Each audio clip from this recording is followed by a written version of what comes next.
Hola, ¿qué tal? Mi nombre es Natalie González y hoy desde el espacio de Legal Mujeres Totem quiero hablarles de las conocidas medidas provisionales previas o medidas provisionalísimas que surgen ante una crisis matrimonial, que tiene tres figuras jurídicas a saber. En primer lugar, la separación, en segundo lugar el divorcio o una nulidad matrimonial.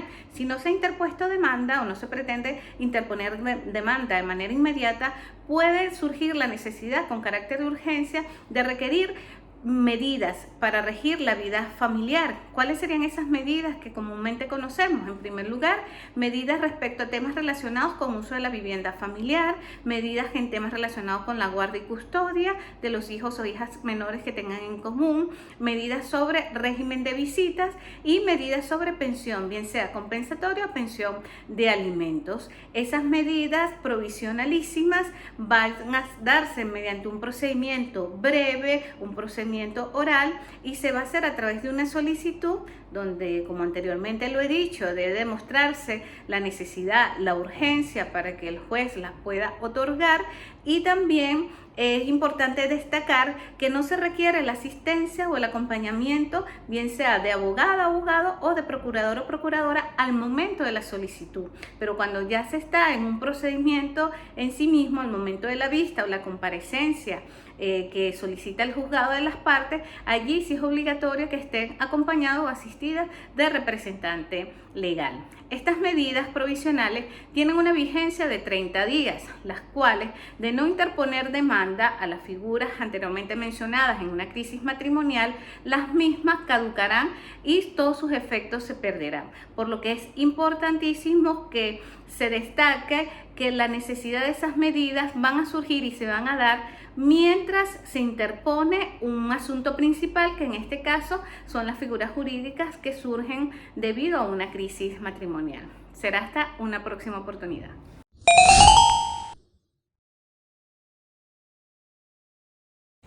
Buenas tardes, soy Violeta Bortone. Continuamos en el espacio de Legal Mujeres Totem para hablarles en esta oportunidad de las medidas provisionales o coetáneas, que son aquellas que se interponen junto con la demanda de divorcio, nulidad o separación.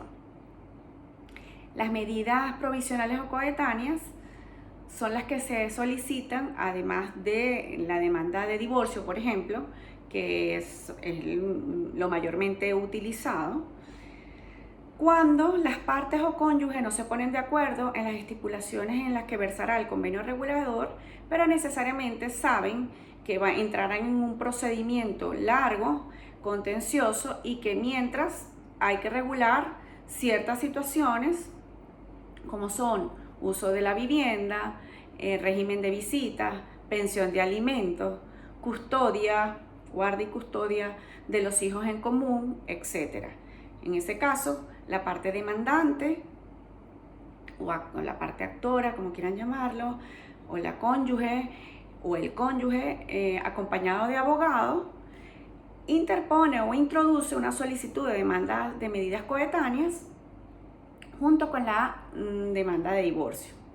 El juez, al recibir esto, fija una vista para que asista las partes, tanto la parte demandante como la demandada, con abogado y presencia del fiscal si existen hijos dentro del matrimonio. Realizada esta audiencia o celebrada esta audiencia o vista, van a discutir si logran llegar a un acuerdo de esas medidas provisionales o coetáneas que deberán cumplirse hasta tanto finalice el procedimiento. Si no llegan a un acuerdo, cada una de las partes deberá defender su postura y acreditar el por qué se aplica o no una medida concisa. Y el juez decidirá mediante una resolución que no permite o admite recurso alguno. Estas medidas provisionales tienen un efecto y son evidentemente que son temporales, como su palabra lo indica, provisionales, y que se convertirán en medidas definitivas una vez que se dicte la sentencia de divorcio correspondiente. Hay otros efectos que también son importantes mencionar y son los que tienen que ver con la admisión de la demanda de divorcio. Esos efectos es el primero, que cesa la obligación de convivencia conyugal, Y el segundo, y no menos importante, es que cesan todos los poderes que existieran de una de las partes o ambas partes con respecto a lo que puede realizarse dentro de los bienes del patrimonio en común. Hay algo también muy importante, y es que dentro de esas medidas provisionales no puede solicitarse la liquidación de los bienes en común o la liquidación de los bienes que estén gananciales o patrimonios gananciales que estén o por comunidad conyugal, bienes de comunidad conyugal o capitulaciones matrimoniales. Eso corresponde o versará en la sentencia ya de divorcio. Sin embargo, sí pudieran solicitarse algunas medidas de protección de estos bienes.